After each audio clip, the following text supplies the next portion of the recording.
Oh, okay. Here it come. Good evening, everyone. Hi, everybody. We got a Look at full Nash's background. house. That's cool. Yeah, harvesting tomatoes. How's everyone this evening? Good. Awesome. We have had a great farming season. Hopefully, everyone has gotten some great crops. We're about to learn about how to put our gardens to bed with keto this evening. If you are new to Keep Growing Detroit classes, I am Naja. I am the education coordinator for Keep Growing Detroit. And we are joined with Kido, and he's going to tell you more about himself. And we're going to hop right into it as everyone comes in. Naja, I'm just noticing this kind of weird phenomenon. On Mhm. my screen, there's like a bunch of your name is on a bunch of the boxes. Yeah, like I'm seeing now that that you too. know. I'm seeing That's that too. And I'm like, not understanding why. Because over in the participants, I'm seeing everybody's name. So I don't Yeah, know what it is. weird. Very weird. Okay, well, there's a first for everything. Hi, Yes. everybody. Let me see. Um, Hi. Hello. yeah, so yeah, so like that's just weird because well, there's some kind of glitch in the matrix. So that happens, I Well, guess. my name isn't on here, so I guess it's replaced with your name. Yep, everybody's Oh, name is doing that for some reason. So, I think but it's because we you're were here. I came in see on your your name. link. yeah. Well, if you want, you can rename yourself, I believe. So I Yes. guess So that's I up to see a, your discretion. yeah, I see a few I names. think if you don't sign in, maybe Naja's name is on there, and if you signed in, you registered with the meeting. Yeah, that makes sense. Yep, Maybe your that's what it name. is. Okay. That's what it But it is. didn't ask me for my name. Well, It if just you went just, straight there. No, yes, that well, means you didn't register in advance. You just clicked on the yeah, meeting link. That's what happened. Okay. that's what I did. That's what I did. Okay. That makes sense. So yeah, so if you registered before right now, your name will Yeah. pop up. If you're just clicking on a link, you're just joining the Zoom. So you just have to yell really loud if you want to ask a question. I mean, it is. I Multi-clone do like to know. jutsu. I do like to know who's in the room. I do. I mean, I see a lot of names of names and faces that I'm familiar with. But if you're inclined to change your name, just so I know, I'll put you there, and so I can do a shout out to you. But in Right, any yeah. case, I'm happy to be back. It's been a minute since I've done a virtual class. Um, and today we are going to be talking about putting the garden to bed or fall gardening practices.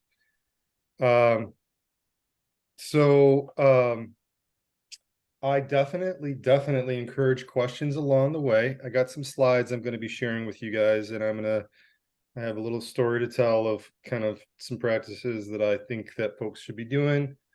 Um, but I guess I should probably introduce myself a little bit more for those who don't know me. So again, my name is Kido Pilak. I also work for Keep Growing Detroit along with Naja, and manage education programming, some of the education programming, including the beekeeping classes, and help out with infrastructure projects. And I've taught a lot of classes over the years.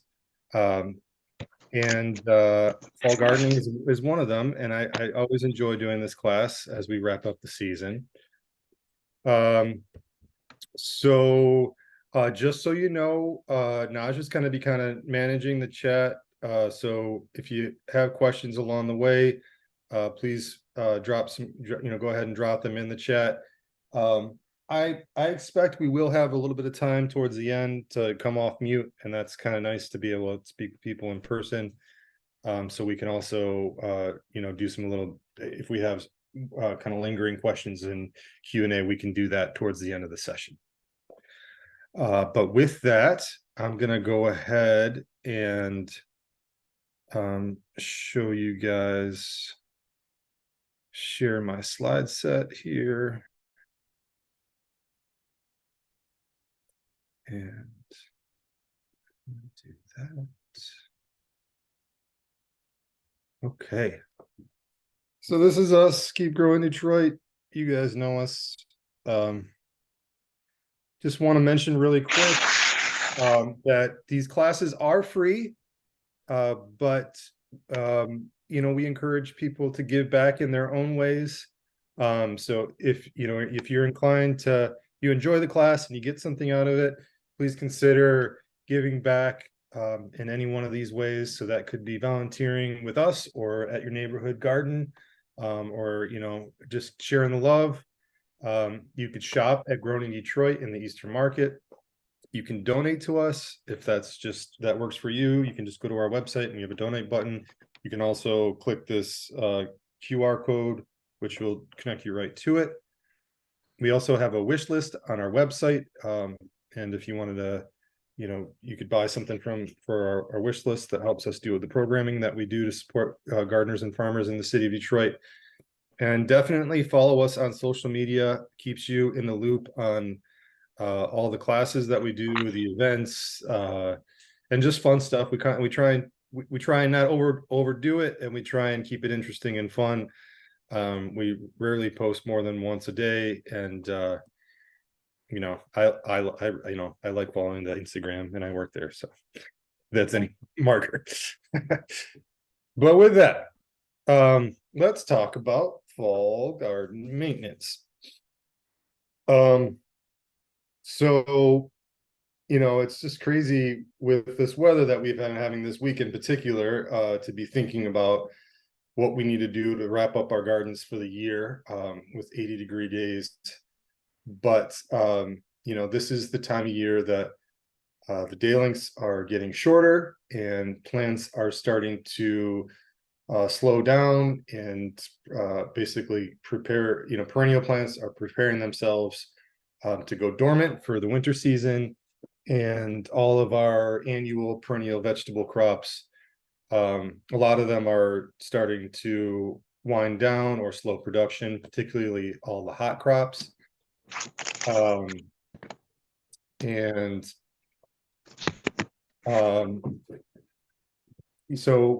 we'll talk about some of those practices that we need to do to kind of get things wrapped up with those for the season. As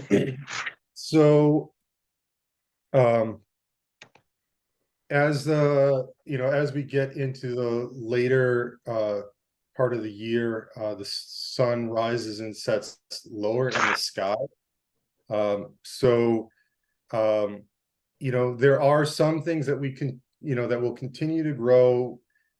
Basically, there's a lot of crops, including particularly cold crops, and some like the rooting crops and leafing crops will continue to produce they continue to grow some until about the 10th of November. And that's basically when the day lengths dip below 10 hours a day.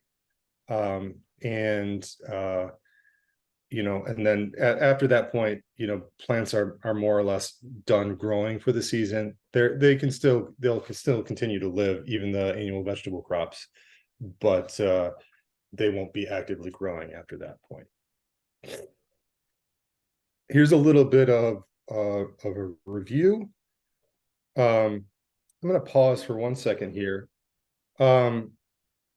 Just as Naja, I'm just wondering if this is going to, we need to make sure we want to capture attendance, and if we need to ask people to put their names in to make sure that we get attendance. Yes, yep, I did that. I got a few responses, but I'm just going to go down the list and private chat them and get their name. Okay, cool. All right. That was like lingering in my mind. No. Yeah, no. I got you. How can I sign on? What I will do, I'll put the registration link into the chat. you should, everybody can just register through there if you haven't did that yet. Okay, thank So you. I'll do that, and then yeah, I'll do that. And whatever else I don't get, I can just go manually and ask you all. Okay, cool. So here's a little bit of a review of the things that we're going to talk about. Reviewing and taking a look at this year's garden, and kind of making notations for what we would want to do for next year. Planning for next year. Things that we might be actually planting in the fall, particularly some of the perennials. Doing some cleanups. Harvesting and pulling out annual crops. Planting garlic and bulbs. Dividing perennials. And doing the tasks to start us to get ready for if we want to be growing during the winter months. So in terms of planting, at this point, as I already kind of mentioned, annual vegetables are more or less slowing down at this point. So it's mostly a gamble to start any kind of seeds or plants at this time of the year. Although there are, if you wanted to just if you wanted to experiment a little bit with starting some seeds either now or early before, basically really early in the season, as early as February or March, you could put out some seeds with the intention of harvesting them in the springtime. So some things that are particularly cold hardy, spinach being a great example of that. Even if you got, you're not going to be able to get it to mature size to actual harvest, but if you planted some of the seeds, that you could get them to, germinate. And then, after that November 10th date, and with the cooler temperatures, those plants will tend to just be in kind of suspended animation. So they'll kind of hang out. And then when the day lengths get longer again, and we get a little bit of warmth in the springtime, that can really be a boost to, basically give them a chance to grow again, and you can have an early harvest of things like, and so let me give you a list. And in addition to spinach, you could maybe get some carrots germinated. Maybe some of the greens that you would go for baby leaf, like the all greens mix, some of the lettuces you can play around with, radishes. So I would just categorize this as like, I'm just trying this for fun, and maybe I'll get a harvest, not but maybe I'll get a harvest in the spring, or maybe I won't. With that, you would probably want to use some kind of protection. I'll show an image of the quick coops, which is basically a little low tent type operation. That's basically it gives the plants a little bit of a buffer from the harsh winter winds, and gives them also buffers any kind of heavy snow loads. As I mentioned before, plants are not actively growing after November 10th. So what, so I was I think the second bullet point I've just been kind of talking about. The other things that we would be planting at this time of year is thinking ahead on any of the spring flowering bulbs that we might want to enjoy in the springtime. So tulips, daffodils, snowdrops, grape hyacinths. There's tons of them out there. They tend to have them at the big box stores at this time of year, or there's some really great online bulb stores that are worth checking out. I think Vandenberg bulb is one. White Flower Farm is one that we get a catalog for at my house. So think about how do you, it's basically, I don't know, as a gardener, I'm speaking for myself at least, as a gardener, it's like by the time winter sets in, it's like I'm itching to get out and be playing in the garden again. So this is like a little bit of a promise for next spring to get some nice things popping up in the garden. That'll, because then once March hits and April hits, we're just kind of itching to see new growth, and those are some of the first things that come out. Also, we actually have, as a side note for the Garden Resource Program members, we have our big Garlic Fest next Wednesday at the KGD Farm at 5 o'clock. So we'll be distributing garlic seed and have some fun festivities going on. There's going to be cider pressing. I think there's going to be some kids activities. It's always a nice time. And it's a kind of a reminder to be planting fall garlic. So essentially garlic is something that needs a, just like it's a bulb, or in the bulb, kind of category, just like these flowering bulbs I was just talking about, where they need a cold winter period to stimulate spring growth, and ultimately in this case, to grow out the garlic bulb. So we would be planting garlic basically anytime later in this month. We don't want to be planting it too early in the fall, because especially when we have these warm days, because that can actually stimulate them to sprout, which can get a little bit damaged. Usually they're pretty tough and make it through, but it's definitely worthwhile to just wait till it cools off a little bit before you put your garlic in the ground. Be sure to put down some leaf or straw mulch over that garlic. Another kind of last thing I would mention is this is a great time of year in October and maybe even into November, but definitely this month, to go out to all the plant nurseries around and look for discounts. So perennials, oftentimes nurseries at the end of the season, they have perennials that are perfectly fine, that they just look a little rough around the edges, because they're senescing or they're fading and getting ready for the fall themselves. And so that oftentimes the nurseries, they just don't want to, it's labor to manage them and to hold on to the stock. So they don't want to hold on to them. So usually they put them on discount to clear their inventory for the winter months. So if you're looking for, to build out your perennial garden, it's a great time of year to do that, get some stuff on discount, and, to fill out those garden beds. This is a picture of those quick hoops I was mentioning earlier. If you wanted to do a little bit of protection over those fall those vegetables that you still have in the ground, or that you're just getting started, so this is just to explain this a little bit more. These are made out of electrical metal conduit. If you're not familiar, it's basically a straight piece of 1/2-inch metal conduit that you can purchase at the hardware store. Keep Growing Detroit Farm has a bender, which you have access to. Just reach out to me or Naja, and we can help you organize, getting some hoops bent. They come standard in a 10-foot length, and we bring them by, and then we'll put them in the bender. And then you have these hoops that you can use along with row cover, which you can also get through the Garden Resource Program, or there's places to purchase online. And then you can make this kind of protective structure that helps with buffering the winter weather for extending the growing season.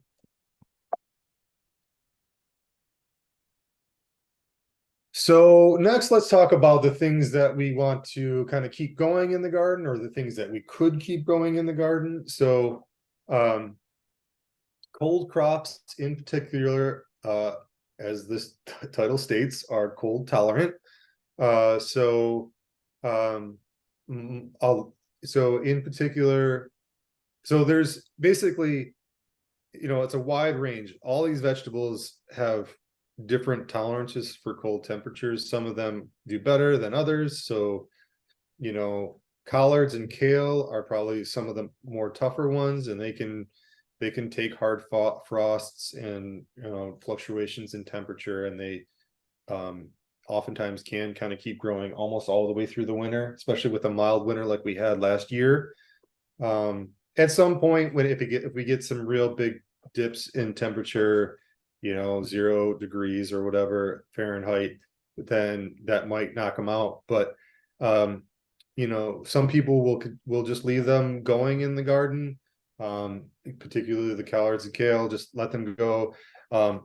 As a note, like a light frost on a lot of these crops, the cold tolerant leafy crops, will stimulate sugars to be pulled up into the plant, and make them have much sweeter flavor.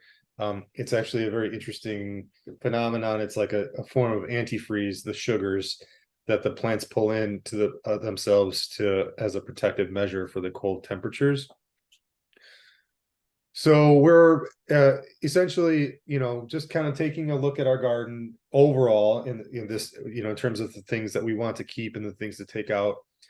I guess to kind of reflect on the last side a little bit, the things that you would be pulling up, by now, most all of your hot crops are more or less done doing what they're gonna do. So if you still have tomatoes on the vine, I would recommend, they might ripen a little bit more, but I would suggest starting to just pull them off, green or not. Of course, you can use green tomatoes, but you can also continue to ripen them. Basically, a tomato will, if it shows any kind of color, so they start out as green, and if they start to show any color, or they sometimes turn a little bit white first, and then they start to take on the red, or if there's a unique variety of yellow or orange or whatever, as soon as they go beyond that green and they have a little bit of, they start to change color a little bit, that means that they're starting the process of finishing ripening, and you can pull them off the vine at that point and put them in a paper bag, or just an open tray, and they will kind of continue to ripen. I'll go through in my own garden, just cut the vine off completely and just try and pull off all of those unripe tomatoes, put them in a tray.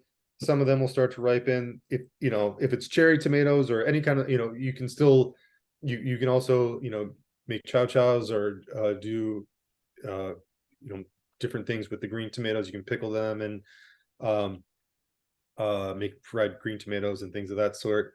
Other things, other fruiting crops are the same way. So winter squashes, you're going to be cutting off the vine and bringing inside. Winter squashes really like to get a few weeks of curing, so putting them in a warm space for a few weeks, 80-85 degrees, something like an attic for a week or two, helps kind of finish curing them. So that makes their shelf life last. So if you wanted to store them for extended period to be able to be using all throughout the winter, that's a good thing to do.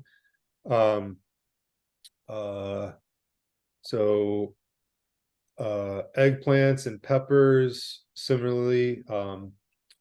A few other tips, you could be like, for hot peppers, for example, you could, if you want to process them in the future for the salsas or hot sauces or things of that sort, you can more or less just trim the stems and freeze them whole, and they still process really nicely. I've been doing that for years, and it works out really good for me with the habaneros and cayennes and things of that sort. You can also cut them in half and deseed them, or set them up to be just to dry in a dehydrator. But ultimately here, where anything that's fruiting, anything that's got seeds in it, does not like the cold, and we're just trying to get the most of the harvest off of those things, and remove them from the garden. A few pointers about removing from the garden is, if the plant has any kind of disease on it. So in the case of like the squashes, for instance, if they had powdery mildew, or if the plant, sometimes there's a runt, or a plant that just looks really diseased, definitely avoid putting that in your compost pile. Otherwise, you're just going to be cutting things up and putting them, or like kind of So like breaking down the garden and putting it in the compost, or disposing of it with your yard waste. Some people, so like, some people will actually just cut them off at ground. If it's not diseased, they'll just cut them off at ground level. Like I know that particularly at the KGD farm, we're navigating some pretty intense weed pressures at the farm and some drainage issues. So not bringing up more weed seeds to the surface, and having trying to develop structures with the decaying roots. So what Akello likes to do is just cut the plants off right at ground level and leave the roots to decay in the soil over the winter, and then and then prep the bed next year to prep. So that's a different strategy. That's another approach, or one approach. The other way is just to remove everything completely. In terms of other things that we might keep in the garden, is some things like if you have an established bed of carrots, carrots do pretty well at kind of sticking around in the soil, and you can kind of do a continuous harvest off of those. So let's see. Any kind of pest pressures, if you're experiencing heavy flea beetles or heavy aphids or other kind of insect damage, that's also a cause to maybe pull up the plant completely, because sometimes those insects will use those the plant debris to overwinter or harbor themselves in during the cold winter months. So it's kind of a based on your situation choice under those circumstances. Getting into talking about perennial veggies and flowering plants. So if you have so let's just kind of click through the list a little bit. So if you have raspberries, for example, you could be removing the spent canes, which basically there would likely be the canes that there would be the canes that fruited this year. They tend to excuse me, unless they tend to be more, the stems will be a little bit purplish. They'll look a little haggard, more rough around the edges than the newer growth that came up this year. So kind of thinning out this year's, thinning out your raspberry stems, cutting those down almost close to the ground. Other woody plants, generally speaking, you do not want to be cutting back or pruning at this time of year, with the exception of like if you have, if you're just doing a little bit of heading back or shaping, like in some cases you have that stray branch that's in the way, or the raspberries will send out shoots, for example, or something that's just functionally a problem. Cutting branches a little bit is not a big deal, but you really don't want to introduce too many basically the open wounds on a woody plant, which without them having a whole lot of time to heal that over before they go dormant for the winter months. So no big pruning on trees, no removing big branches. That's more of a early springtime activity. Other perennials, like hostas and a lot of the different flowering perennials we have in our gardens, we can cut back. So, but it's a choice point. So we always want to encourage habitat for wildlife and food for wildlife during the winter. So seed heads on things like echinacea, or some of the other flowers that leave up seed heads during the winter as they senesce, is a food source for birds during the winter, as an example. So if you can leave the seed heads up, that's a boon to the wildlife. If it's something that dies back and just kind of it just looks like a pile of leaves, you can more or less just cut those back at this time of year without much harm. So probably I would say the cutting back period would probably start the way that this year is going in the next couple of weeks. We'll start to really see, we're already seeing leaves on some plants start to yellow, and that's a sign that they're starting to put all their energy back into the root system, and and die back. The leaves will die back. Someone has a question about grapevines. Do they cut back the grapevines? Not until the spring.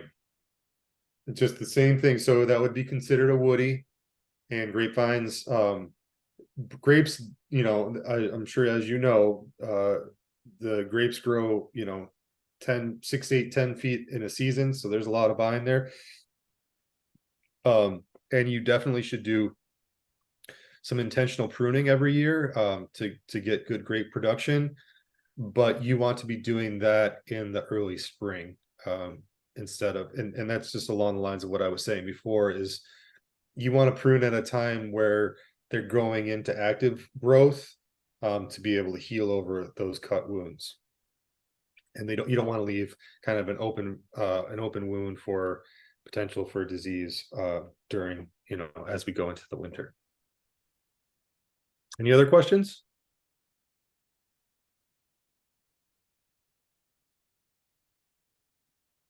I had a quick question about like the winter squash. Yeah. If it's like large, but it's not fully, because it has to be like tan, can you pick them and can they ripen off the vine, or? So yeah, that's a great question. There's kind of a fine threshold. It's not quite as, you don't do quite as predictable as tomatoes, like I was explaining about tomatoes. In that case, I would try and leave them out as long as possible. Okay.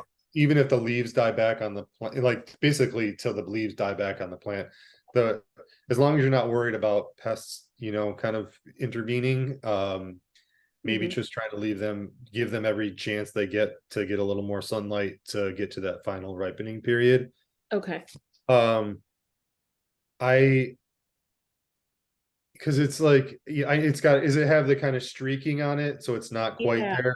Yeah. So I'm not 100%, to be honest, I'm not 100% sure on that. So if you had a bunch of them, I might just try one and, and see how it take one off and wait, or, cure it for a week or two and then cut it open and see how that looks. And if it might be good, decent for eating, but it might not be it might not be as sweet as like when it had a chance to fully ripen. Okay. Thank you. Yeah. Any other questions in the chat? Oh, now you're muted. I was just saying, Cynthia, she just responded that squash, or the frost will make the squash sweeter. Assuming that's a right. I'm not sure that the frost affects the squash. Because it's slightly different function, because because the squash plants do not like cold weather. I think that just, cold weather just kills the leaves. And so I'm not sure that would share that same function. Joanne has a question about strawberries. They do. You Yeah. don't have to dig up your strawberries. No, you do not. So, and a maintenance thing for strawberries is to do a little what's called renovation. So you can basically, hold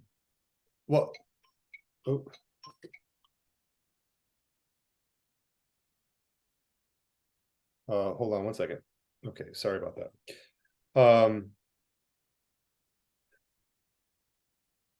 I was talking about, I'm sorry, I got sorry about that. Strawberries. So strawberries, you can do a renovation. So you can, after you basically get your main harvest on strawberries, you can do a little bit of a mowing. you can mow back some of the leaves that will stimulate new growth in the spring. That would be something that you would have done during the summer months. But basically at this time of year, you could actually, it's a really good thought, and I should add this to the notes on this slide set.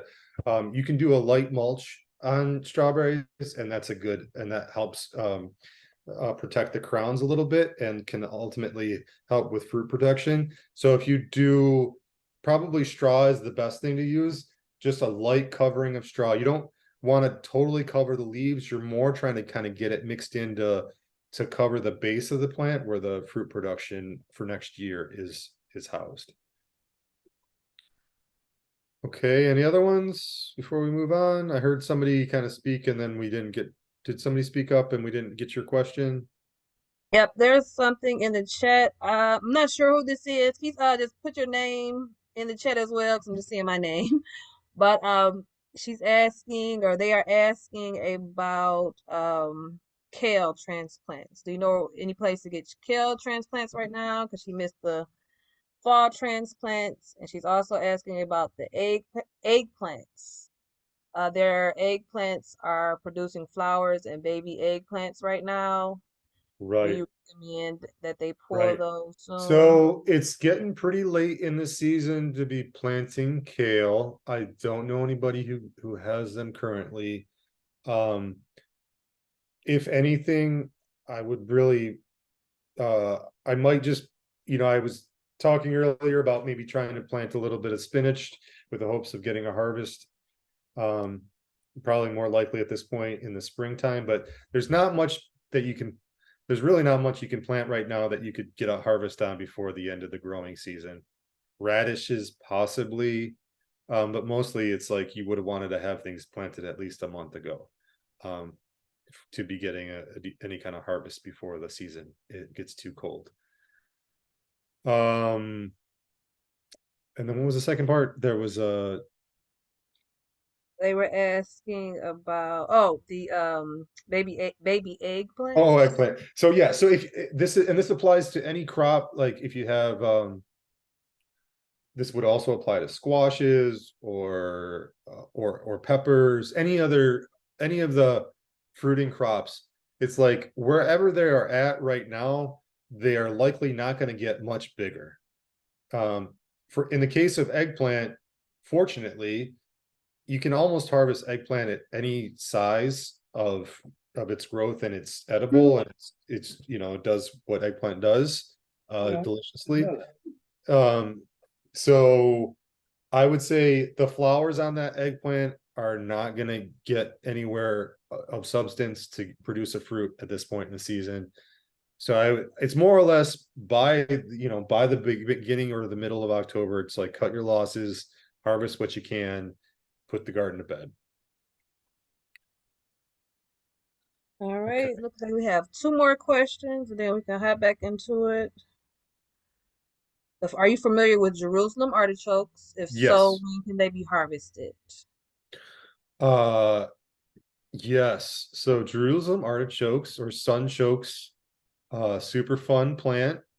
I have them in my backyard. They're almost 15. The nature of where they're at, the flowers, they send up like a sunflower type flower.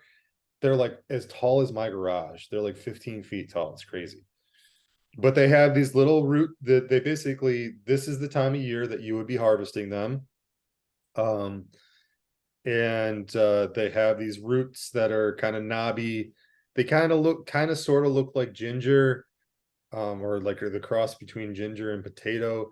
It's like a starchy root. So yes, so this would be the time of year to go ahead and dig some up. They are a super hardy perennial plant too, so you could also be harvesting them in the springtime. Both and work because they can tolerate the cold.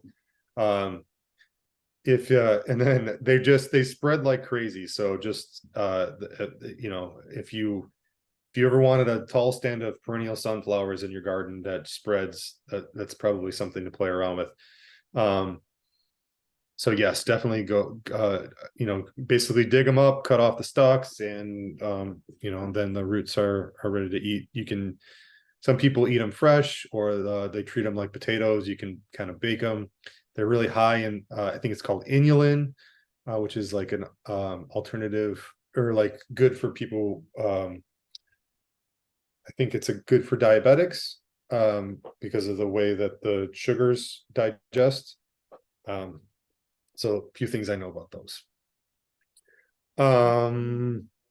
Okay. So I kind of mentioned a few things about things that have seed heads on them. You might want to, some people just, kind of like a garden that kind of seeds itself, or wild is kind of wild. Or it's fun to have things pop up in the garden. So some things that are produce seed heads readily, are listed here. Chamomile in particular, and cilantro and dill are big ones. Zinnias as well. You can leave those seed heads on with the intention that they'll kind of drop to the ground, and that will produce volunteers for you next season.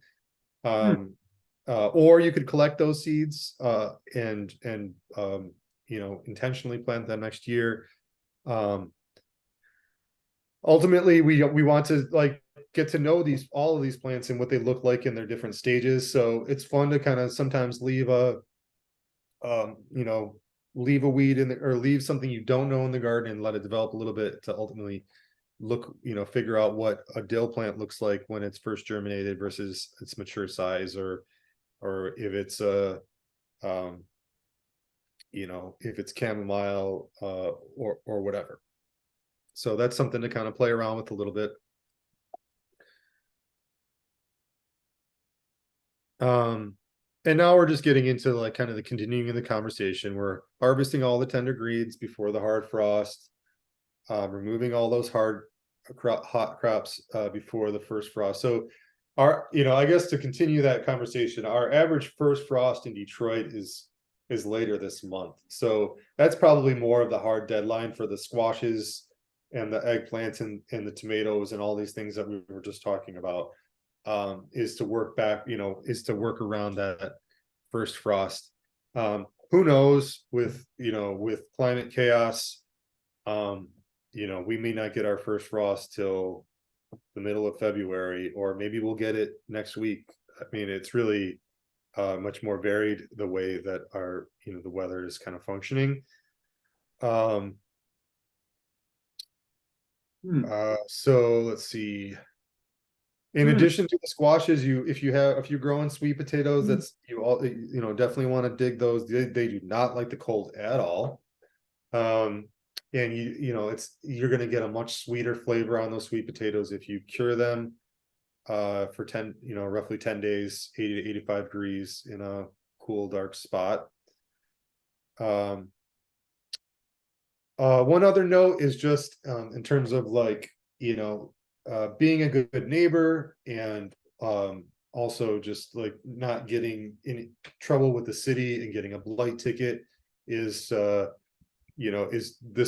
is part of the ordinance says dead garden plants must be removed regularly in any instance no later than November 30th each year. So I think ultimately that just means make it look neat and tidy. You can still leave your seed heads up for the birds and the other wildlife for the winter.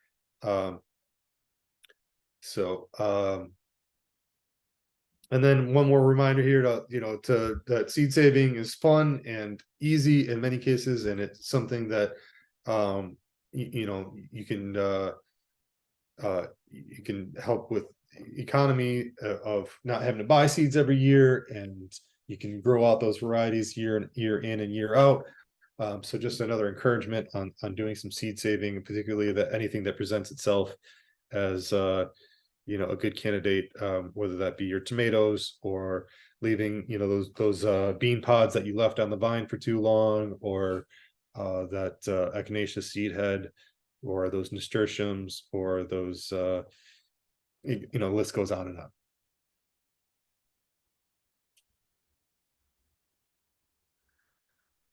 Few more things to dig up is if you have any kind of tender bulbs that you might have planted in the garden, you definitely want to pull those up for the season. So that would be the calla lilies, gladiolas, dahlias, elephant ears. I actually left I left some calla lilies in the ground last year. I kind of just forgot about them. And because we had such a mild winter, they actually overwintered. It was like right, I think partially it was butted up to my house. So there's a little bit of a heat sink from the building. But you know, I guess you could experiment with leaving them in, but they, generally speaking, they may die back. So especially if you have some, you know, some really pretty dahlias that you want to save, it's worth digging those up. I guess one other note on if you're digging up bulbs to save for the next season. So you want to basically, I'll give you a few tips on storing those for the winter. So you're gonna dig them up, lay them out, and let them dry off a little bit. You can leave clumps of dirt on them, no big deal. And then you want to put them in a cool, dark place, ideally with something that kind of with a little bit of humidity. So like a basement is great. And then what we do is we have some perlite and vermiculite, and we just put it in a paper bag, put them in a paper bag with vermiculite. So that helps as if they dry out a little bit, helps absorb the moisture so they don't rot. And it helps kind of keep them fresh to be able to be planted out in the next season. Late in the season is also a really good time to remove perennial weeds that you may have been dealing with in your garden. So if you have issues with thistles or you know, any of those really big deep-rooted burdock type plants, it's, you know, it's a good time to cut them back and even dig out the roots a little bit, because they're you know, you're basically knocking back their food source if you knock out the roots now, and they don't have so much to store for the winter. So in theory, it would do a little bit of, you know, do some winter killing.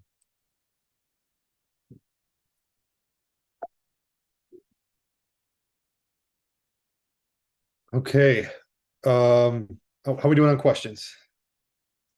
Good. Okay, we do have a question. We have two. Regina, she has cucumbers that are overgrown and have turned orange. Mm-hmm. Should she use the seeds for spring? Yeah. So I'm liking your train of thought there, Regina. So basically, if we want to save seeds from something like cucumbers, we got to make sure that the fruit is 100% ripe. So in the case of cucumbers, we like to eat cucumbers when the fruit is basically immature. We like them when with smaller seeds or not much seeds. When the fruit is fully mature, it has that color. And so yeah, so you could to be honest, I haven't saved seeds from cucumbers myself. But you would basically, I know that at the very least you're going to be cutting it open and scraping out the seeds. I would do a little bit of research on what the protocol is to, you know, to cure them, to be able to save them. Sorry. There's a few really good books that have some really good step-by-steps on what to do to process the seed to save it. One in particular would be it's called Seed to Seed. I think it's Ashworth is the woman's last name, Jane Ashworth, I want to say. But again, it's Seed to Seed, and like you can just, there's like basically a page on each type of crop, tells you the cucumber, you know, what color, what to look for, how to remove the seeds, how to dry them, and so on and so forth. So but yes, I think you definitely could do that. You could also just cut them up and make cucumber water with them still, or you could juice them. I mean, if you peel the skins off, you could still juice them and they'll still taste good. All right. All right. So the next question was from Diana. So she had a problem with her strawberries. They had a disease, so she pulled them out of her raised bed, and she was wondering if she can plant there, or should she test for the disease first, or how would you remediate that? Plant something else in the raised bed, or what should Yes. you do with? Well, she's planted garlic in there so far, so I guess the question is it going to be okay? Like I suggested testing her Yeah, soil. I mean, well, the first question is, what do you know about the soil that's in there? If it's a raised bed, likely you probably, most of the time when people get raised beds, they're like filling it with soil from like a landscape supply, some company, or bag soils. So most of the time that soil is reasonable and it should be fine. But if it was really bad, it might be worth getting a soil test. Uh but if you want to experiment, you could, garlic, only thing about garlic is like that's a commitment that you're making through next July. So like if you're planting the garlic there now, you really won't see, they'll start to sprout in the spring, but you won't be able to harvest them till next July, and I guess you won't have a sense of, till the spring and summer, to have a sense of what's going on with that soil. I might just, if you had any more specific details on what was going on with the strawberries, did they die out all together? Were you able to salvage some of them? What did it look like? So just, there's some considerations there. He said they were very tiny, the strawberries. The fruit themselves, Mm-hmm. yeah, but they were red. They got to the full size, but they were just really tiny. And the leaves are spotted red. Well, if it was a disease that was just affecting the strawberries, I mean, strawberries tend to be more most, they tend to be pretty tough plants, but you know, I would say likely you could plant something else there. But a soil test is going to tell you a little more conclusively. I mean, it won't even necessarily, but then again, the soil test won't tell you if you have diseases. It's more about nutrient balance that you're going to be looking at the soil test for. Honestly, I would just try growing something else there and see how it goes. That seems like the best, maybe something easy like radishes or lettuce or something. And if that seems to be doing okay, then maybe it was just, a little bit of a fluke with the strawberries, or, some other kind of factor that, you can't always, the red spots on leaves is not something that I know off the top of my head. I would maybe look that up to see. But again, strawberries don't have many diseases, so I would just maybe try planting something else there, or just try again next year with the strawberries. Okay, so now we're getting on to one of the things that I would say is definitely one thing that I want everybody to walk away with from today. Is it's important for a number of reasons. It's a really good idea to put mulch on your beds at the end of the season. So literally speaking, we're putting our garden to bed with a blanket of mulch at the end of the season. It helps, it protects it protects the soil. So we put, in kind of the organic perspective on growing a garden, is that the soil is the fundamental that grows the delicious things that we that is the foundation of what grows the delicious things that we want to eat. And so we got to take good care of the soil.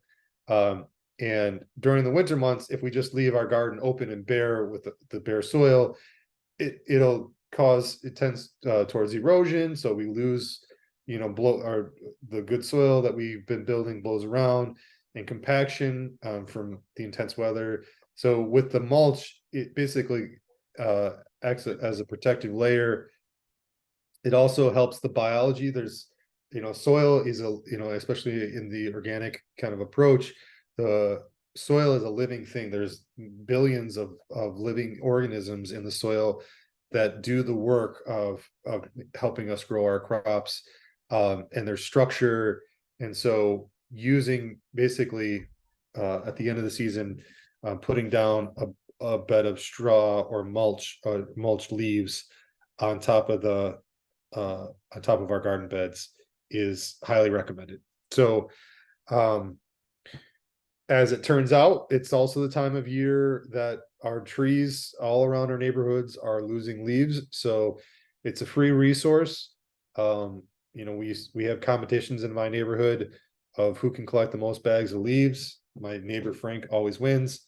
But and that's also something that you can stockpile as a note. It's if you have a compost pile, it's nice to have a stockpile of browns, and the bags of leaves work perfectly for that. So you could, basically collect a bunch of bags of leaves with the intention of using them to mulch your beds, and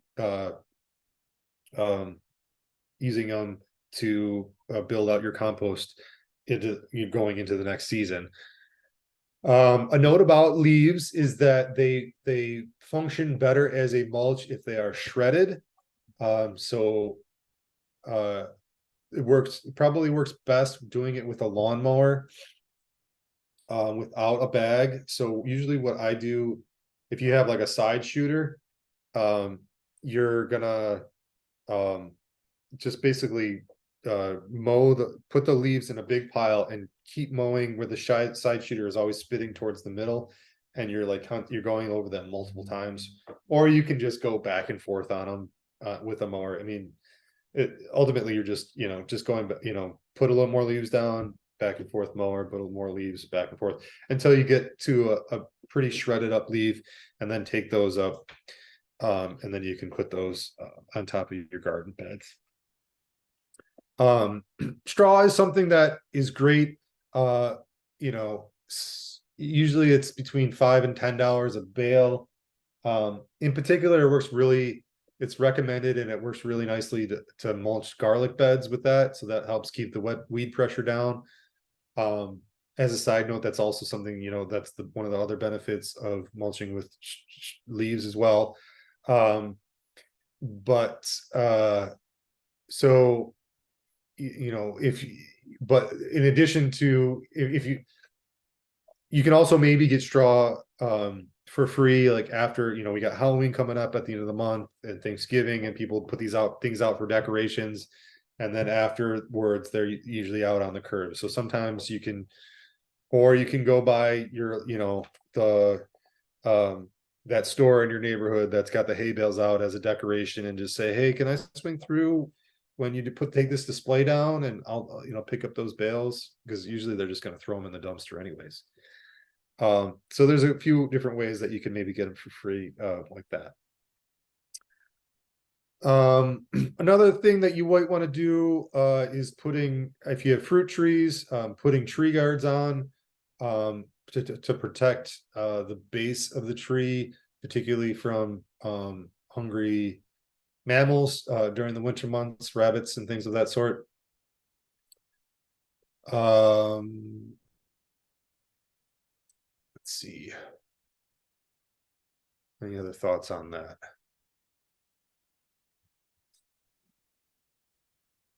As I said, as I mentioned earlier, we're not pruning we're not doing any kind of big pruning on trees of any sort until the early spring.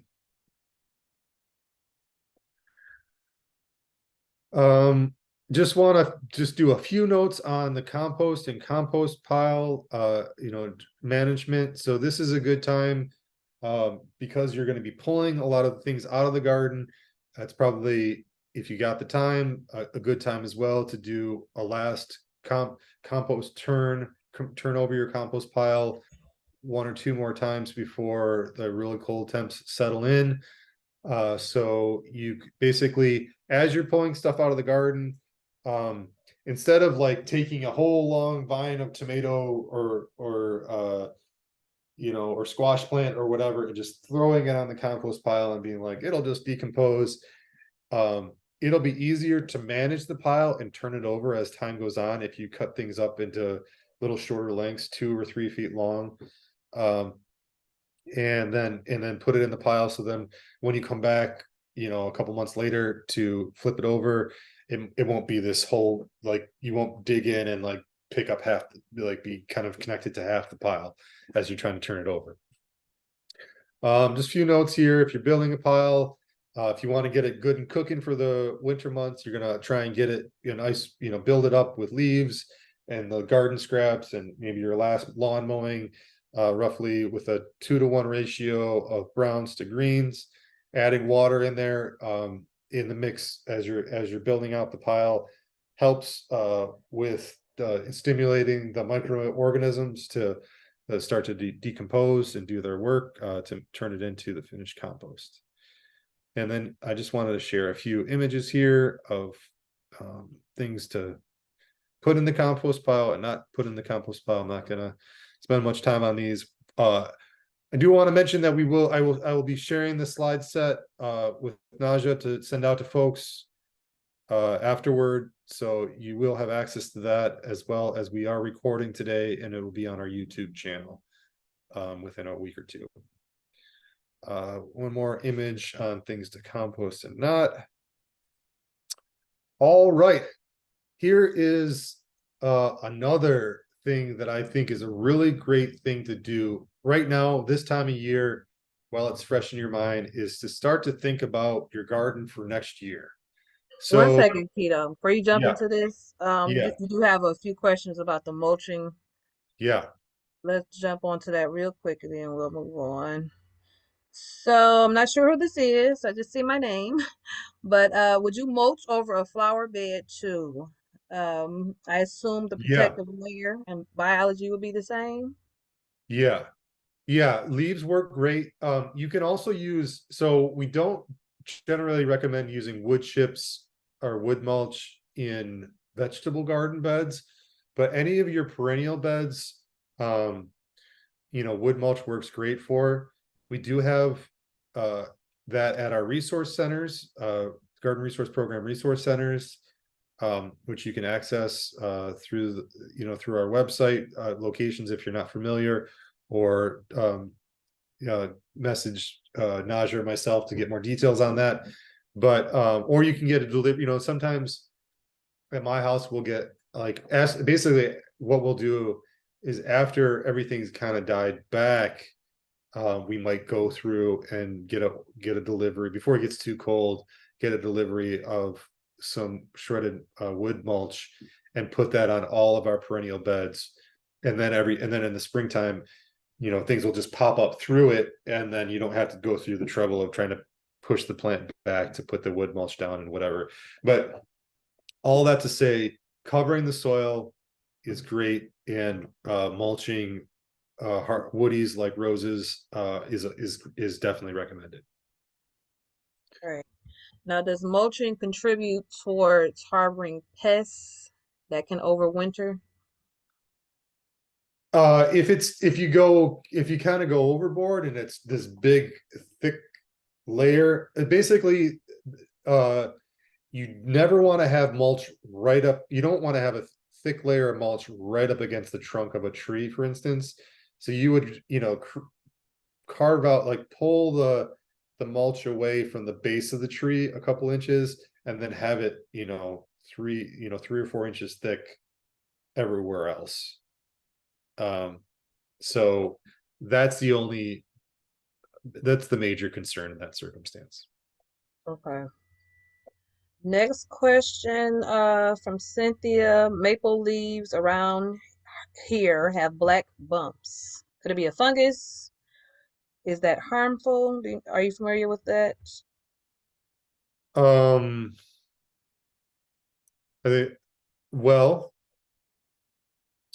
I'm black bumps. I know that some maples will get like kind of round black spots on them, and usually that's like from what I know, and without knowing specifically what she's talking about, um, I wouldn't be too concerned with that.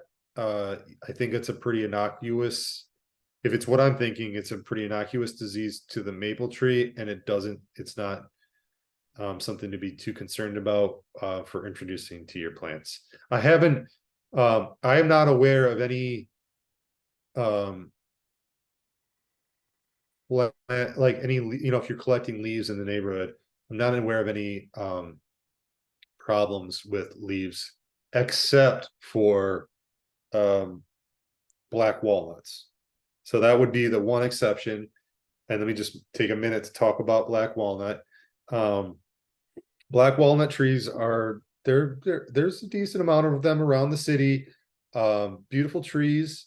And actually, they actually have a walnut you can harvest. They're kind of tiny and hard to harvest, but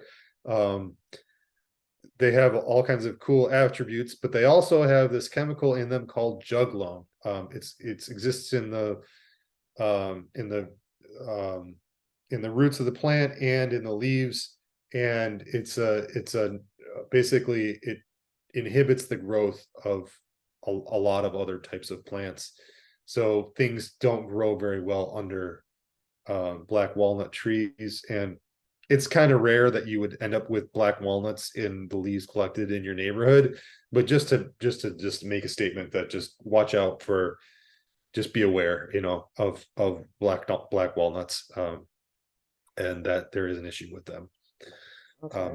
causing problems. Okay. Good information. The next question was, someone has multiple raised beds with a lot of different types of soil. It's not the same soil across all the beds. So she was wondering if you have any tips or suggestions for soil tests. So she don't have to do like 4 or 5 different soil tests, although they're different. Is there any way around that? No, the short answer Yeah. is no. I mean, so we do soil tests for a couple different reasons. The from a perspective of Keep Growing Detroit, we want people to be safe. So first and foremost, we help people soil test, and this is mostly for in-ground gardens. We help people soil test because we don't want them to be navigating particularly lead, but any kind of contaminants in the soil. After that, the soil test is an indicator of the nutrients and the function in the movement of nutrients in the soil. So there's the nitrogen, potassium, and phosphorus, and then some of the micronutrients, and then there's like the cation exchange. So there's all these like functional things that they can tell you. It basically tells you a little bit more about knowing what things are present and how they might affect your plant growth by interpreting them, which we kind of went we go through that in depth at the soils class that we do. And if you have further questions about that, you can definitely hit me up directly. I'll be sharing my email at the end of class. But I would say an informal soil test is, how did your garden grow in those raised beds this year? You had your own kind of trial there. You have however many raised beds, and with different soils, did some of them do better than others? And and then maybe the ones that didn't perform as well, maybe put some more energy into them, or that's the one that you test first.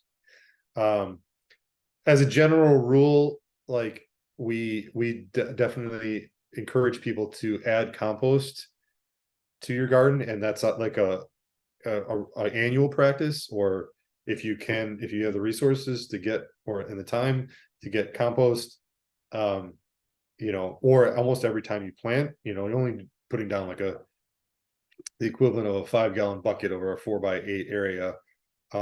you know, as a kind of frame of reference, but I would say I guess that would be my recommendation, is to do maybe you don't need to do a soil test, and maybe just to, like, you know, assess how the plants did. I mean, if you had a lot of trouble and it wasn't doing great, then maybe it's better to go ahead and do the soil test, but it only tells you so much. Um, so if you have you want me to elaborate a little bit more, go ahead and speak up. But if you have any other, Yeah, this is me talking. Hi. Yeah, so I had made a couple beds and they were from some recycled soil, and I noticed that my zucchini plant got disease, so I like got rid of it. I added more mulch, but sometimes I just have no idea if I'm over mulching, and I just have so many different areas that I'm growing at. Like I have containers, I have beds, and it's just a mix of soil. So sometimes I just don't know if I'm hurting or helping. when you Um, say mulch, what do you mean by, what did you use for mulch I just use like a bag of mulch that I got from the store. in the vegetable bed? Yes. Like wood mulch? It was like organic mulch from Yeah. the Right. Okay. Well, so I'm sorry. I'm not trying to give you a hard time. I'm just saying wood mulch. Generally speaking, it's probably not a good idea to do wood mulch in our Oh no, vegetable I'm garden. sorry. It was just compost, organic compost from Compost. Oh, okay, great, yeah, excellent. sorry. So it I mean, by and far, you kind of can't go wrong with adding more compost. Yeah. If you're filling rate, so like if you were starting from square one, the general recommendation that we say is to fill a raised bed with 50% compost and 50% topsoil, because compost does have a lot of the things that the plants need, but the soil provides structure and aeration, and like those two together are kind of a power duo. So it may be worth like kind of, you know, revamping your system to like equalize everything, maybe bring in you know, based on how you have it set up. You know, squashes are prone to disease, especially if it was powdery mildew. Like just about everybody who's grown a squash is going to get powdery mildew at some point. I had it, but I still got squashes out of those plants. So it's like, usually that's the trade-off, unless they get too earlier. Sometimes they're, you know, or it could be squash vine borer, which is a pest problem. It's not a disease. It's not a soil-based problem. So you got to kind of do your due diligence to start to learn about those, you know, trying to find out exactly what the problem was, and then you can figure out the root. And we're happy to help, like, let us know, send pictures, often is helpful if you want to shoot an email if you're dealing with those problems as you go. But I guess I would just start like maybe just I would lean towards, you know, trying to renovate the soil, like add a little more topsoil as you like, based on what I've been saying, or add a little more compost and see how next year goes. I'm not sure soil testing is going to be that helpful, especially with multiple different raised beds. Thank you. Okay. All right. We have a couple of more questions. You want to go through those now or come back Yeah, to? sure. That sounds good. Okay, so corn stalks, do those make good mulch? Oh, well, they're big, and I mean, not exactly. I mean, if you shred them up, it's like mulch is mulch's function is to be kind of a loose shredded material that doesn't mat. Like if you imagine like you just took a handful of maple leaves and you throw it in your garden and they got wet, they would make a mat that like plants could not break up and permeate through.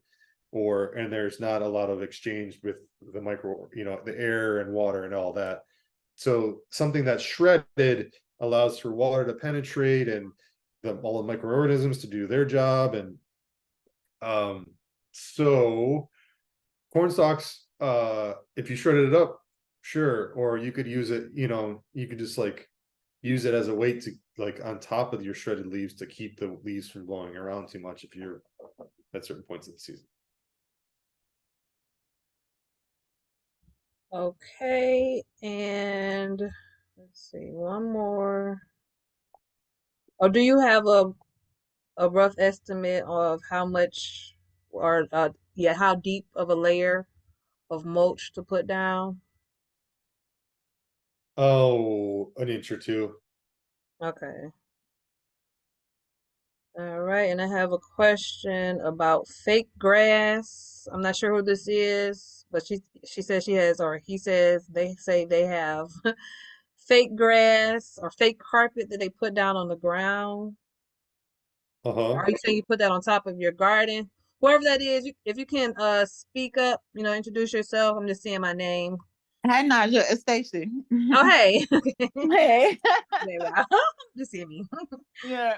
So I was trying to stop stuff from growing in the past. So I have these strips of, it's kind of like green carpet that you put Uh-huh. on a porch or something, but I put them on the ground to try to stop Uh-huh. the weeds and stuff. And stuff still grows even though it's under there, but it did like keep the soil, like the garden is like bustling this year. It's my first time ever, but I was going to take those and lay them back down. But now you're talking about grinding up leaves and all that kind of stuff. And my leaves have those little dots on them. So I don't want to mess the garden up. So I just didn't know what I should do or if I should do both or nothing or what. So that is a form of tarping or yeah, like a form of, which I was actually going to talk a little bit more about. So hold that thought.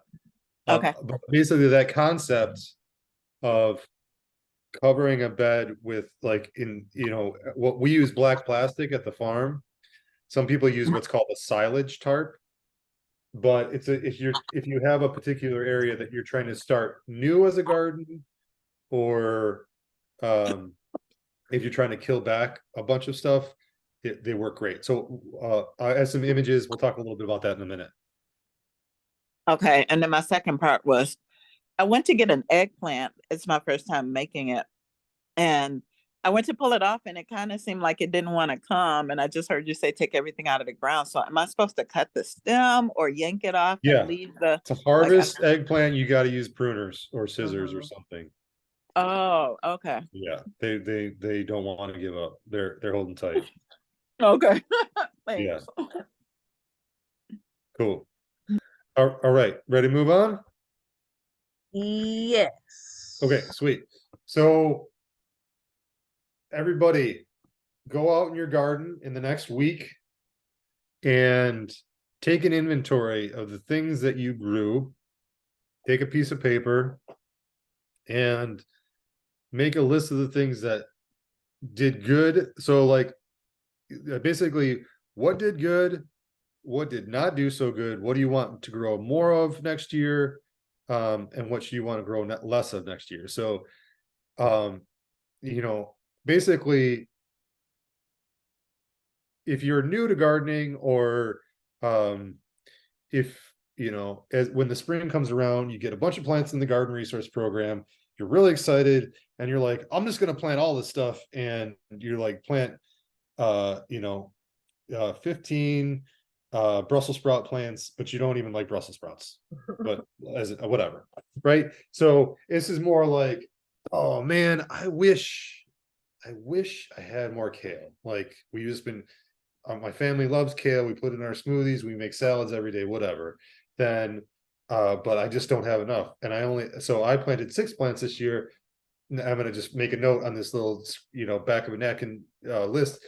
I'm going to do 8 kale plants next year. And I think this is a really great time of year while it's fresh in your mind, like to do an inventory of what's going on with the things that you grew. And then it could be another note could be I thought I was gonna have plenty of tomato. I planted 8 tomato plants. I thought that was gonna be enough, but or tomatoes didn't do well, or in my case, we always struggle to get okra to grow well. I don't know why in my yard, but you know.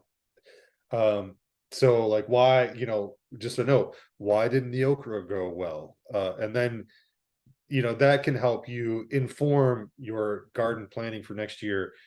Super valuable. We always do it at my house.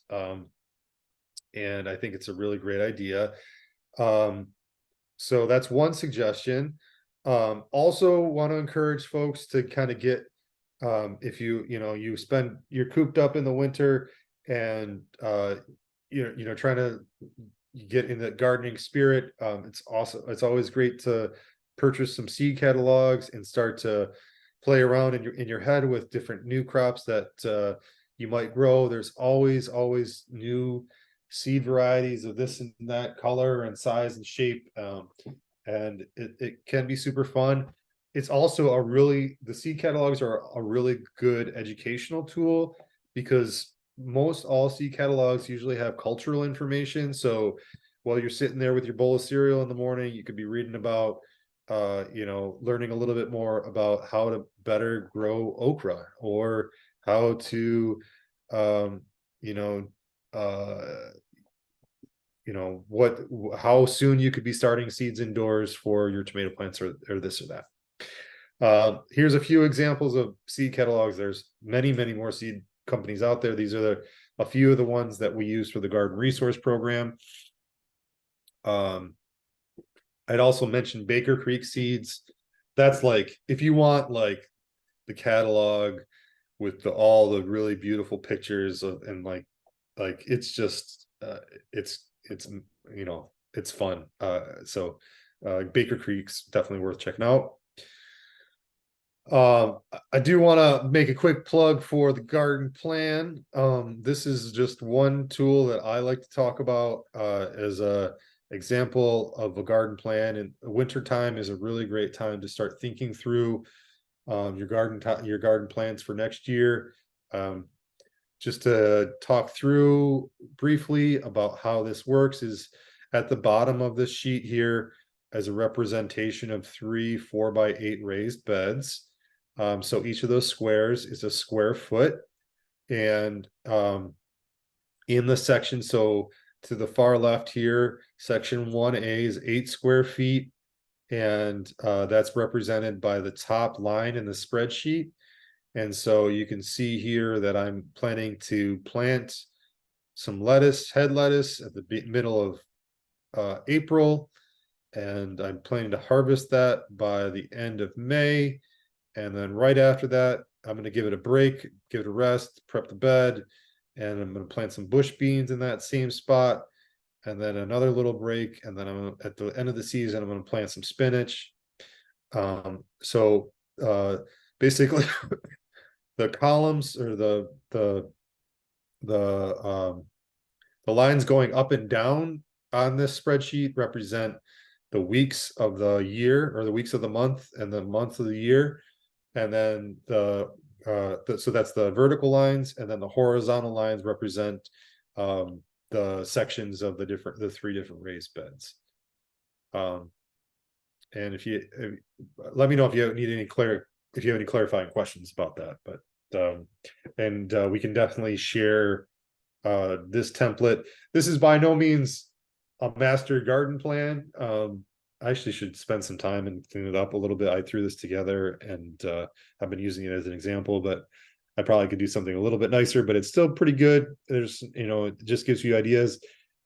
It's also a good representation of what succession planting is like, or all about. So succession planting is essentially, you don't have to, you can get a lot more productivity out of your garden if you plan for what's going to come after what you have growing right now. So some things will live in your garden all season long, and some things will only, you put them in the ground and you're harvesting them a month or 2 later. So radishes are a perfect example of that. They take about 30 days from seed to harvest, and then then you could be planting them again. And within that, you could also be planting, maybe, if you had a 8 square foot area that you were planting with radishes, that's a lot of radishes to harvest at once. And I like radishes, but I don't like radishes that much. So you could break that down further and say, okay, out of those those 8 square feet, this week I'm planting 2 square feet of radishes, and then next week another 2 square feet, and then the following week another 2 square feet. So in, say a month's time, you've planted all of them, but by the end of the month, after a month after you planted the first one, you're only harvesting the equivalent of 2 square feet, and then so they're not coming in all at one time. Some crops need to, like, and that kind of relates to some crops, they get to maturity and then they go bad. Like radishes will get old and woody after they become mature. So that's just something to think about with succession.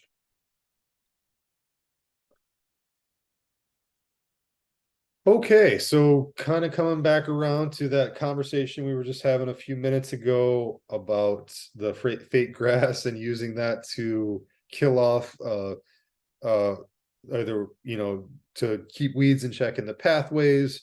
Also, basically it could be used as a tool to prepare a new growing area.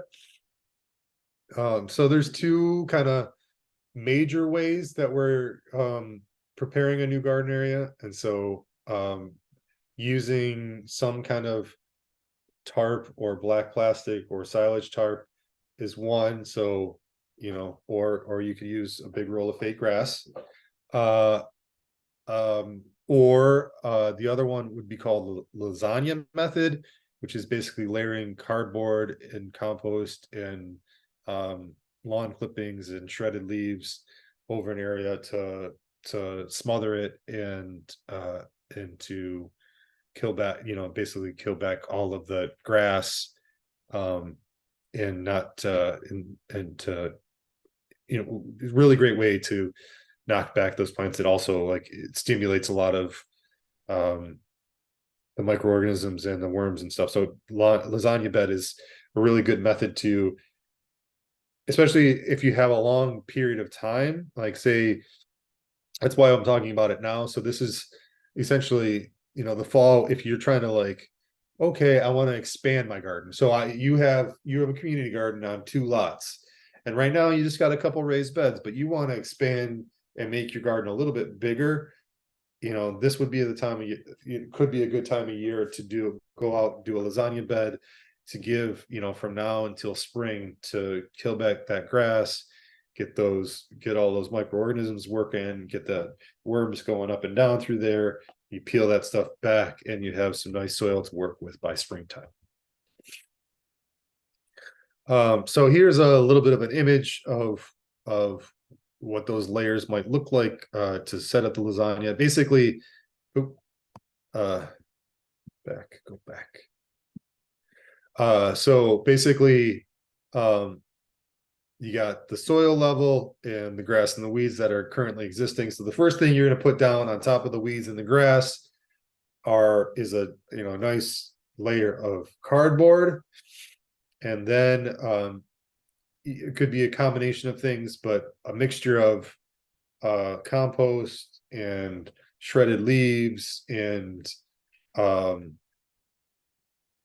things of that sort, and in a nice 3 to 6 inch layer, enough you really want to have enough weight to really push that cardboard down to the soil, so you're killing back that grass and the weeds below. This method works great. I've done it in a number of projects over the years, and definitely would recommend it. And then the other method, and we use this a lot at the farm, at the Keeper in Detroit farm, is like if we have a field that like we're winding down for the season, or it's just like out of production, or we have a lot of weed pressure, we will put out you basically get the big rolls of black plastic from the hardware store. The alternative is what's called a silage tarp, which serves the same function. It's just a bigger, thicker, heavier tarp. Some people also get those old or like the recycled billboard covers, the vinyl billboard covers that you can get. Apparently you can get rolls of them. People use them to cover their boats with or whatever, but those those have a similar function.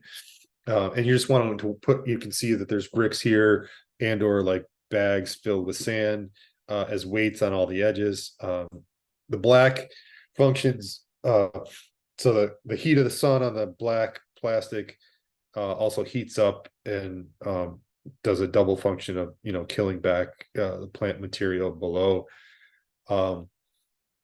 This is a method that also helps limit the need for tilling, because tilling often is when you're trying to break new grass, or if you have a pretty heavy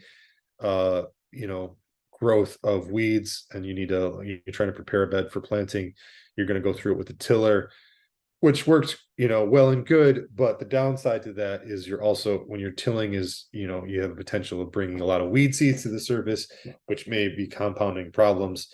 And this black plastic or silage tarp method helps mitigate that, because you're basically being able to pull the plastic back and then go ahead and start digging and just loosening up the top layer of soil to get into your planting.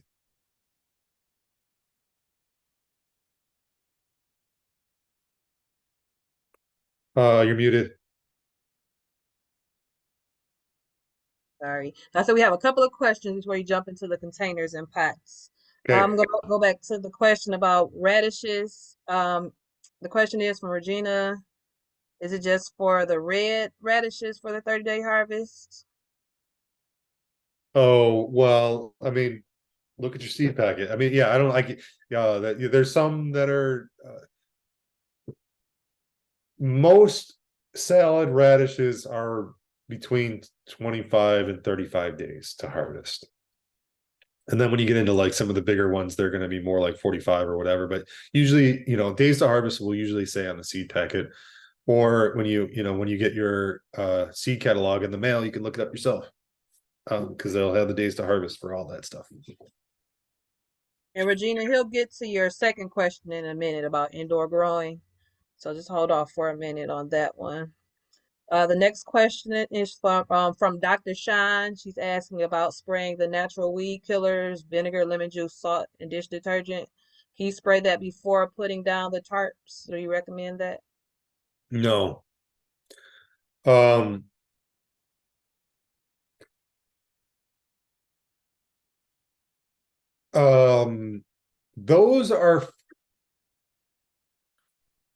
Those function to kill the weeds like in situ or like in the situation.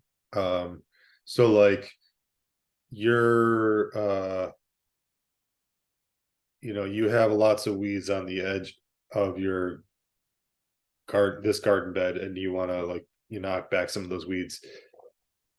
I don't think it would just it's on. I guess it's, first off, I don't think it's unnecessary. Like the black plastic will do its thing. Like you don't need to double the effort. And it's going to be a lot more work to do the sprays and stuff anyways.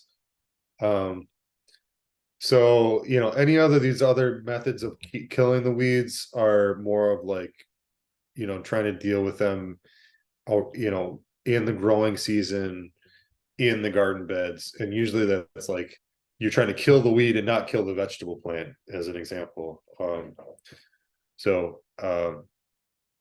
what I would say, recommend in that circumstance. Okay. Now, are you familiar with the double dig method? Yes. Okay, what do you think about that? I think double digging has a lot of benefits, particularly when establishing a new garden. And that's totally counter to what I recognize that's counter to what I was talking about earlier with the weed seed banks. So, and tilling. So the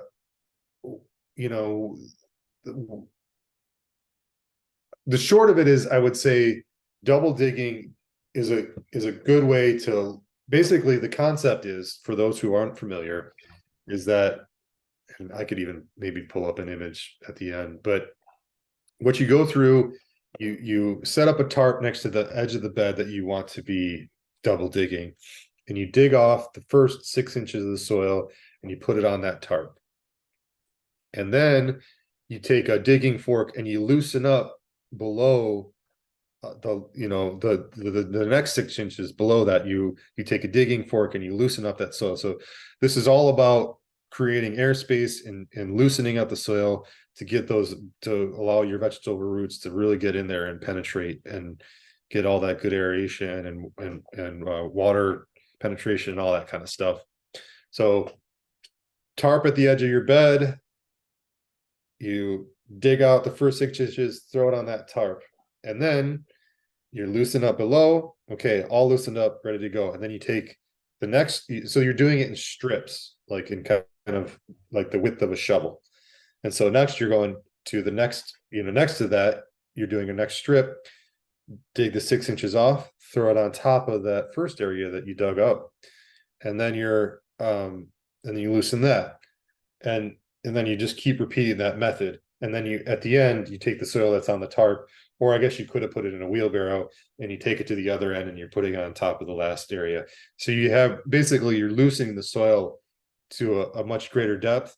And you're not destroying the soil structure like you would with a tiller. Tiller has its function, don't get me wrong, but the tiller is like the tines are going over and over and you're breaking up all this good soil structure. And this way you're just kind of loosening and turning, so it's a little more careful. That's a big thing that there's John Jevons is an author. He's got a book called How to Grow More Vegetables. He was really big on that one. That's a book worth checking out. So yeah, definitely double digging. Probably more of a springtime activity, like getting ready for the season, than a fall activity though. Okay. Another question is from Jessica. She's asking about tilling. Do you need to till first before you tarp?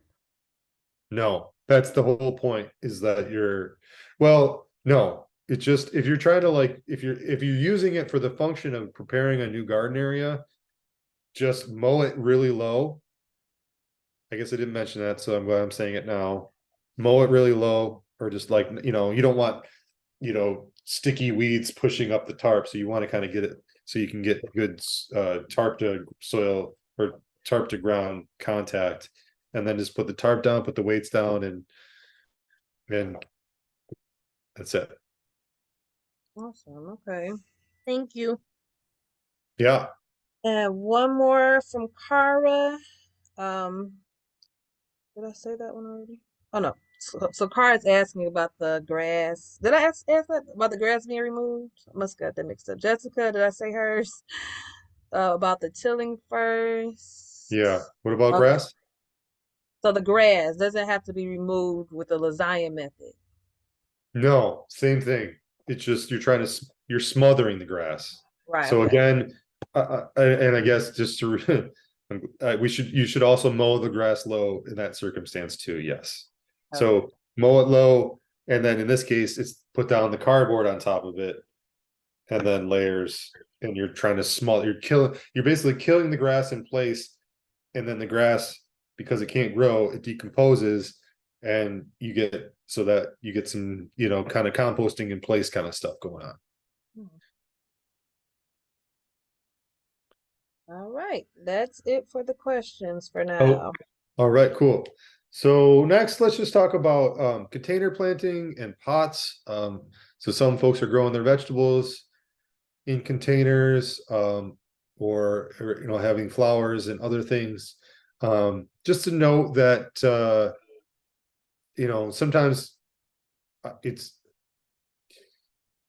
I've definitely had the experience of being like, oh, I pulled the plants out of the pot, just leave the pot out there. I'm not too worried about it. Just stack the pots up back in the corner, whatever.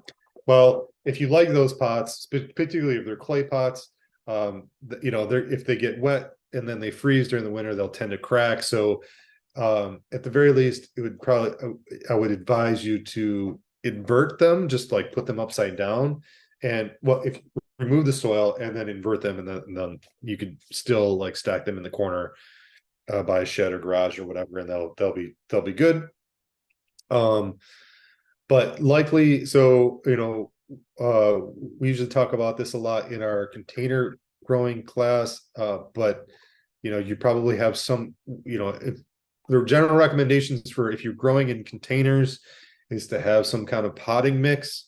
So that's, don't use garden soil in those, but use some kind of potting mix.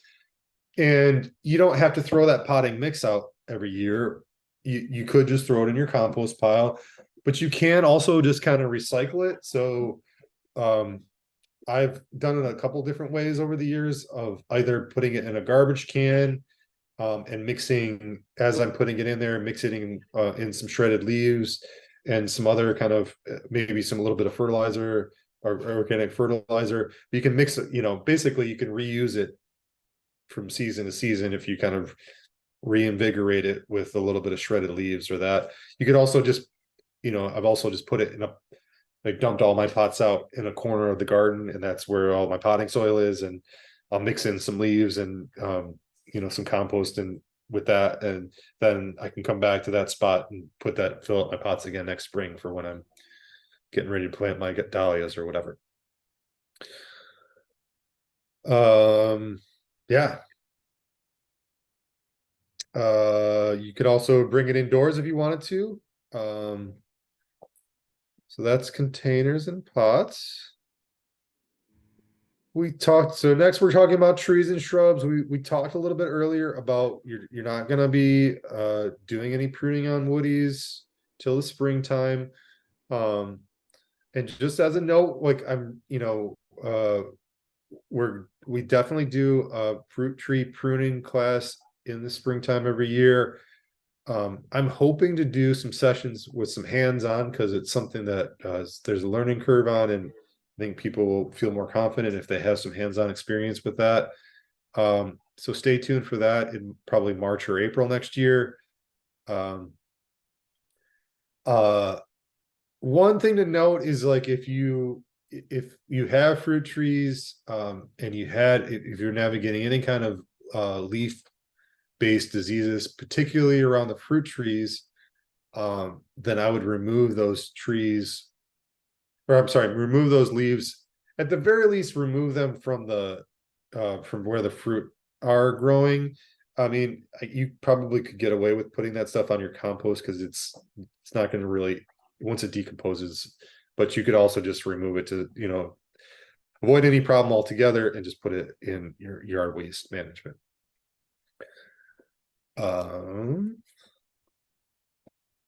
Another reminder is to do this is, as the season winds down, it's a good time to put your tools up, clean them up, clean the soil off your tools. Most hand tools will last or can last a lifetime.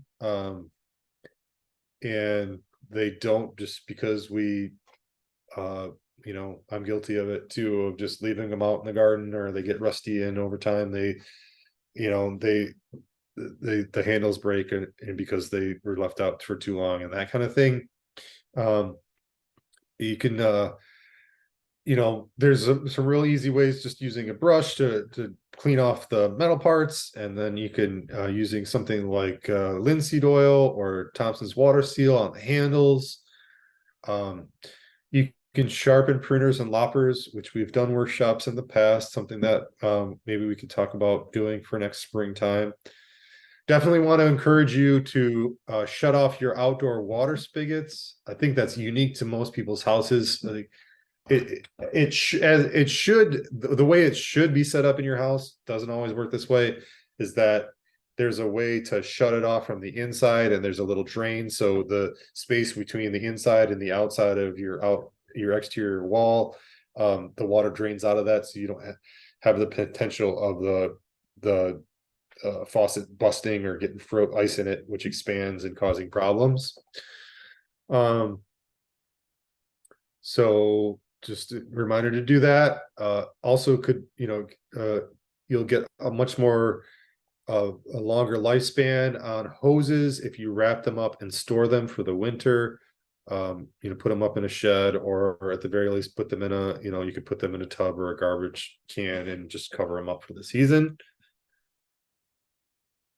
Okay, so we're kind of winding down here.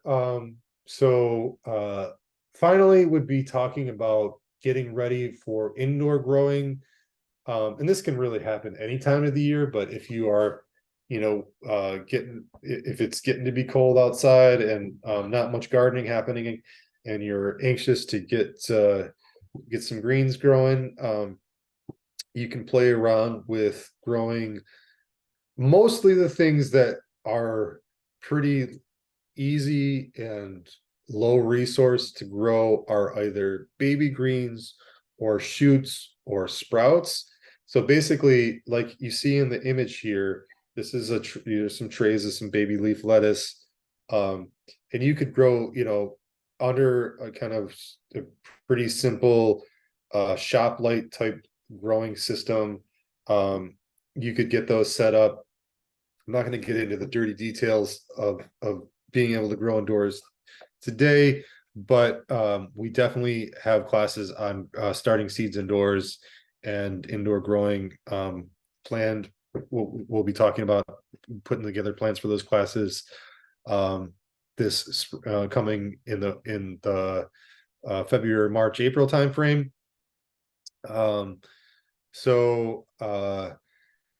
There's lots of really great lighting options out there these days. And I would say, you can definitely play around with things like a lettuce and arugula. Some others, sunflower sprouts are relatively easy to grow. You could be doing any of the greens mixed kind of things. Mostly it's going to be salad related things. I think I would definitely would not get your hopes up for trying to grow anything with fruit on it, like tomatoes or peppers or eggplant or things of that sort, without having a pretty advanced indoor growing setup. And I'm just not sure if it's really worth the effort. And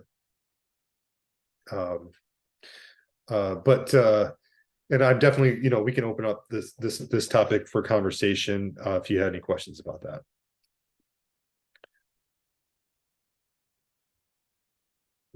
Okay.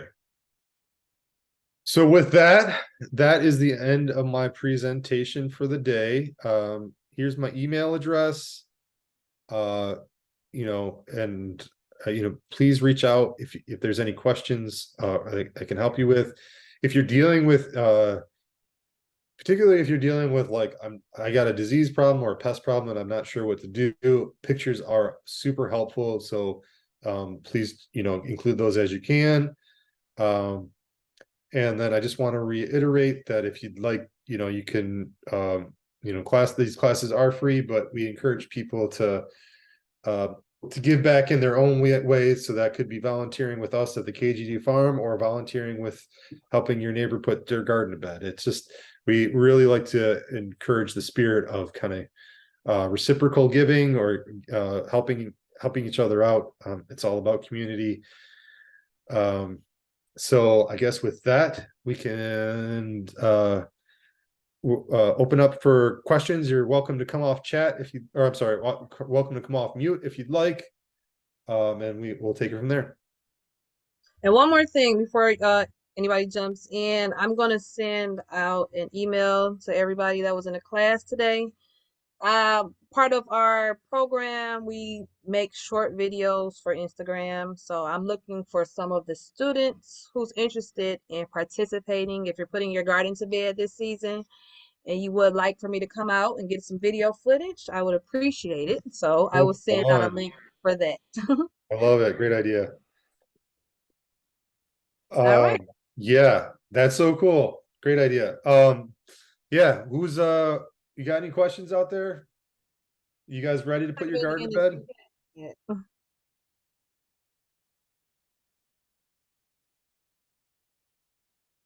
Okay.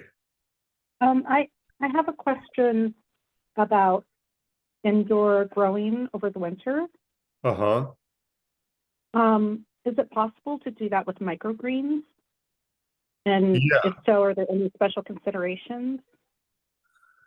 Yeah, so I mean the basic setup for anything that you're trying to grow indoors, whether that be starting to grow your own transplants or something like microgreens or like a little bit of baby leaf salad mix, like I was showing in that image, is you need a light, probably some kind of growing heat pad, um, trays and or pots, soil mix, and seeds. So with the microgreens, the whole concept of the microgreens is that you're growing them up until they're germinated, they're just past germinated. They just started to show their true leaves. So first leaves that come out are the cotyledons, and then right after that is the true leaves. And then you're harvesting them that point.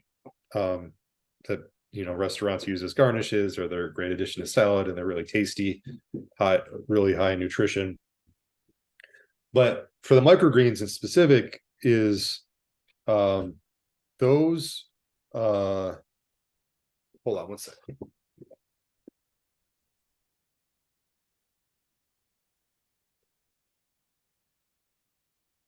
Microgreens are basically, because to get to that point in their development, the most of the energy they're getting is from the seed. So they come on pretty quick. So you're planting them really, so they're in that way, they're like relatively less time consuming, I guess. But the concept is that you're gonna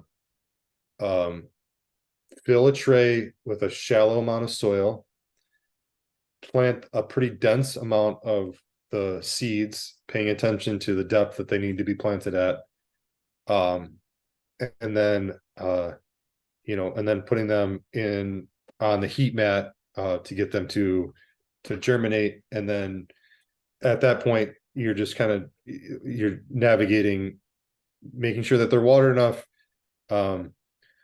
The lights help, but the lights, they'll do most of that growth without light. And then definitely want to have, the other thing that I didn't mention before is some kind of fan. You want some good airflow.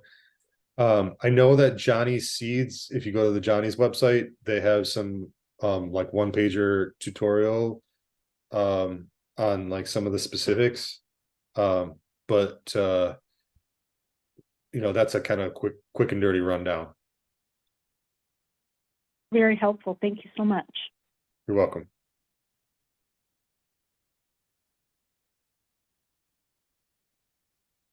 Any other questions? I think I saw something come in the chat. Claudia, did you want to jump in with your question?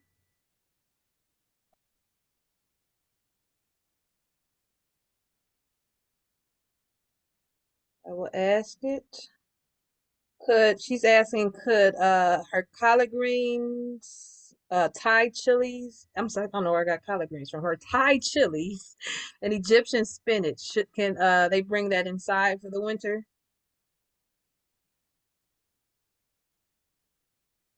If it's in a pot, I get okay. So let me just say, if it was in a pot, you could probably you might be able to keep a pepper plant going. They're gonna want some light. I know that some people will do like ornamentals that are also like pepper plants that are kind of ornamental, and but at some point they're gonna need the equivalent of sunlight, and which we're not getting without supplemental light. And potentially you could figure that out with some indoor lighting setup, but this is it's just kind of weighing out if that's worth the effort. The Malabar, the is it Malabar spinach, or that I would say, I don't think it's intended to be perennial. I would just go and I would go ahead and just harvest it. Again, if it was in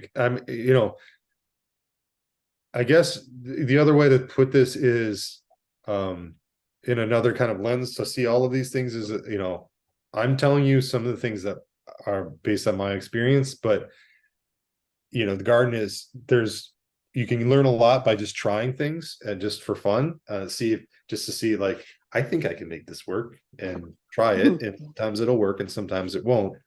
And hopefully I'm giving you some tools to like make an educated decision. But I think, I don't think that would work very well, but you could try and play around with maybe bringing that spinach in. I'm not sure. So it's a kind of weighing the options. Okay. Claudia said that they'll experiment for giggles. So, Yeah, nice. Lana Clark, I see your hand is up. You can go ahead. My question was, so in a container I got slime mold in it, which I think is okay, but I wasn't sure if like can I still use that soil? Or should I not? Yeah, I don't have any experience with slime mold. I mean, I think I've seen it. I would say removing, maybe like taking out some of the soil that was in contact with that Okay. at the very least. Um, it's, if you want to eliminate any possibility of having, if it's a mold thing, it could come back. You could, it's just if it's just a pot, then it's not a ton of soil, so maybe it's just worth starting fresh Okay. to eliminate the variables. But you could always, just put that in your compost pile, or you could probably regenerate, so it's just kind of, again, a trial and error thing. I guess if you want it, but the simple thing to say is if you want to eliminate any doubt, then just start fresh. But if you want to not just throw it in the garbage, then maybe put it in your compost pile at the very least. Okay. And then follow up also, like, which I also think is okay, but I just want to ask, like, there were always kind of just random mushrooms growing in like my raised beds. And is that something I need to worry about in terms of the soil and continuing to use the soil? No, most of the time, mushrooms are not necessarily a bad thing. Actually, in some cases, mushrooms are reported to like have some symbiotic relationships with, like, there's one called wine cap. I think it's called, I'm not sure, I can't remember the technical name for it, or but the other name for it, but wine cap is one example. So there's not any mushrooms that I can think of in particular that are a sign of problems. So I would say don't worry about it too much. Usually it's basically an indicator that there's a lot of carbon in the soil, because they're usually like, that's usually their fuel. And they're carbon decomposers. Usually mushrooms have, are a pretty good indicator in the soil. So Okay. Okay, thank you. yeah. All right. It looks like that is it. Anyone else with any questions before we end? Okay. No. Well, thanks for being with us today, guys. Hopefully you got some useful information. Again, feel free to reach out to me via email or Naja with any questions you might have. Naja is also a really great resource on a lot of these things. So definitely reach out to us if we can be helpful. And hopefully we'll see you at the next one. Don't And forget I about will our send out test all next the week. resources to you all, the link to the video and the slides. I'll get that out next week. Sounds good. Yeah. All right, y'all. Thank Have a you. Good good night. night. Bye. Thanks. Thank you. Bye, and thank you. Bye-bye. Thank Bye, you. and thank you. Good night. Naja and Kido, I have Thanks much. What you got, Mm. Jessica? a non-related to this. That's why I didn't want to ask it. So with the kids, do you know if there's any like regional or national certification they could get for agriculture? Cause you know how some of our grants they like, oh, garden education, do they get any type of certifications or anything like that? Do you know of any? And the only one I could think of was like the food handler serve safe that dealt with food or anything that You said we do. with the youth? Yeah. So something the youth would be doing to get certification? Mm-hmm. So anybody from that, 14 to 8, well, 17-year-olds could get Mhm. to, aside from that food handlers that could be recognized somewhere outside of, our space. Well, I mean, well, the short answer is I not really. I Okay. don't. Nothing comes to mind particularly. I know that it might be worth looking at like 4-H and see what 4-H has going on, Okay. or FFA, Future Farmers of America. Okay. But like, anything that is going to be a certification for youth is not going to be like, Or even for the 18 to 24-year-olds. Like right. I was just from, of course, this past growing season, just having the kids out, I wanted to get them something that they could, like, a credential they could put on their resume or something like that. And it was real difficult to find something. Uh-huh. So that's why I asked that question. I was like, I know, yeah, I do like all the classes and stuff. So if Right. you run across anything, please. But Well, I yeah, mean, they can say, yeah.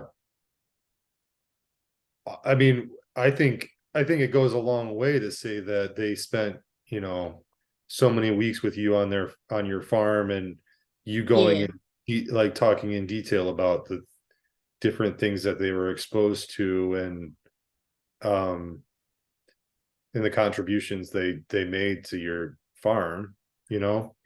because the only other thing that was kind of close was the MSU Extension has that smart gardening um course. They did do Right. that. Right. But yeah, I was just seeing if it was like some kind of like that farmers and gardeners all over would be like, oh yeah, she took that training or she took that class. Right. I'll think about it. Nothing, Okay. that's what I got for now, but I can't think of anything else at this time. Okay. But yeah, I'll check into those two things. Thank you. I was just thinking about it and I was like, I don't know. So I just figured I'd ask you. Yeah. Yeah. Thank you. Right on. Right on. Okay, we'll talk soon, Jess. All right. Oh wait, one more. Yeah. I've been trying to call Remo so I can get the stuff for the hoop house, but they won't ever get back to me. So do you know any other place that I can get the supplies to get that back up and running? Yeah. Well, yeah, I do. And we Okay. why don't you I'll reach out to you tell- in email. yeah, drop me a line, drop me an email, and let's set Okay. up something. Cause We can I try to tried do to it. call them like so many times, left my number, everything, and nothing. So I'm like, Yeah, I I can want to help you get figure it out. into this next, season. So, but Yeah. I promise I'm done now. Okay. Yeah, I can help you figure it out. Okay. Thank you. All right. Good night, you guys. Good night, Nash. Good night. Good night, everybody.